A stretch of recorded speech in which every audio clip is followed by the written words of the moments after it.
இலங்கையின் தேசிய அருங்காட்சியகமும் வாப்புச்சிமரிக்கார் அவர்களும் 1872 ஆண்டு ஜனவரி மாதம் இலங்கையின் 14வது ஆளுநர் நாயகம் சர் வில்லியம் கிரகரி அவர்களிடமிருந்து ஒரு அவசர அழைப்பு கிடைத்தது. இலங்கையின் புகழ்பெற்ற கட்டட நிர்மாணத்துறை நிபுணர் வாப்புச்சிமரிக்கார் அவர்கள் உடனடியாக ஆளுநர் நாயகம் அவர்களை சந்திக்க சென்றார்கள். வாப்புச்சிமரிக்கார் அவர்களை நோக்கி, மரிக்கார், இலங்கையில் உங்களை போன்ற சிறந்த கட்டடக்கலை நிபுணர் எவரையும் நான் இதுவரை காணவில்லை. தேசிய முக்கியத்துவம் வாய்ந்த ஒரு பணியை உங்களிடம் ஒப்படைக்கலாம் என்று நான் எண்ணி இருக்கின்றேன். அதன் காரணமாக நான் உங்களை அழைத்திருக்கின்றேன் என்று ஆளுநர் நாயகம் அவர்கள் கூறினார்கள். இலங்கையின் தேசிய அருங்காட்சியகத்தை நிர்மாணிக்கும் பொறுப்பை நீங்கள் ஏற்றுக்கொள்ள வேண்டும். அதற்கு என்னாலான சகல ஒத்துழைப்புகளையும் வழங்குகின்றேன். வாப்புச்சிமரிக்கார் இதனை கேட்டவுடன் அதனை அவ்வாறே ஏற்றுக்கொண்டார்கள். அருங்காட்சியகத்தின் நிர்மாண பணிகள் வேகமாக இடம்பெற்றன. நிர்மாண பணிகள் அனைத்தும் நேர்மையான முறையில் இடம்பெற்றன. நேர்த்தியான முறையில் அதன் பணிகள் முடிவடைந்தன.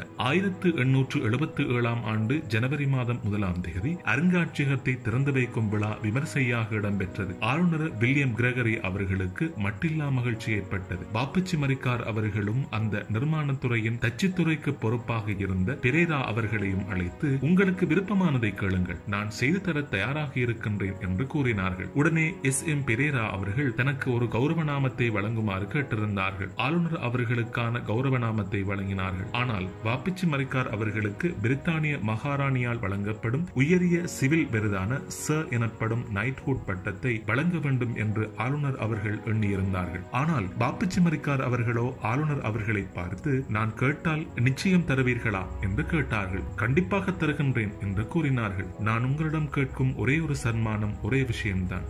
இந்த அருங்காட்சியகத்தை நீங்கள் வெள்ளிக்கிழமை நாட்களில் மூடிவிட வேண்டும். இவர் கௌரவ நாமத்தை எதிர்பார்ப்பார் என்று நினைத்திருந்த அவர்களுக்கு இந்த கோரிக்கை ஆச்சரியமாக இருந்தது. வெள்ளிக்கிழமை நாட்களில் அருங்காட்சியகத்தை மூடிவிட வேண்டும் என்று கேட்கின்றார். ஆளுநர் அவர்களே, இந்த அருங்காட்சியகத்தை நான் கட்டி முடித்து விட்டேன். இதனை பார்வையிட ஆயிரக்கணக்கான மக்கள் வருவார்கள். வெள்ளிக்கிழமை என்பது முஸ்லிம்களுக்கு புனிதமான தினமாகும். அவர்கள் அனைவரும் கூட்டு தொழுகைக்கான பள்ளிவாசலுக்கு சென்று விடுவார்கள். ஆனால் ஒரு முஸ்லிமாவது வெள்ளிக்கிழமை நாட்களில் பள்ளிவாசலுக்கு செல்லாமல் இந்த அருங்காட்சியகத்தை பார்வையிட வந்தால் இதனை கட்டியவன் என்ற ரீதியில் நானும் இறைவனிடம் பாவியாகி விடுவேன் என்று வாப்புச்சிமரிக்கார் அவர்கள் கூறினார்கள். இதனை கேட்டு அதிர்ச்சி அடைந்த ஆளுநர் சர் வில்லியம் கிரகரி அவர்கள் அவரை ஆறு தழுவிக் கொண்டார்கள். வாப்புச்சிமரிக்கார் அவர்களின் கோரிக்கையை உடனே ஏற்றுக்கொண்டார்கள். 2010 ஆண்டு வரை, அதாவது இந்த நூதன சாலை நிர்மாணிக்கப்பட்ட 1877 ஆண்டு தொடக்கம் 2010 ஆண்டின் பிற்பகுதி வரை இலங்கையின் தேசிய அருங்காட்சியகம் வெள்ளிக்கிழமை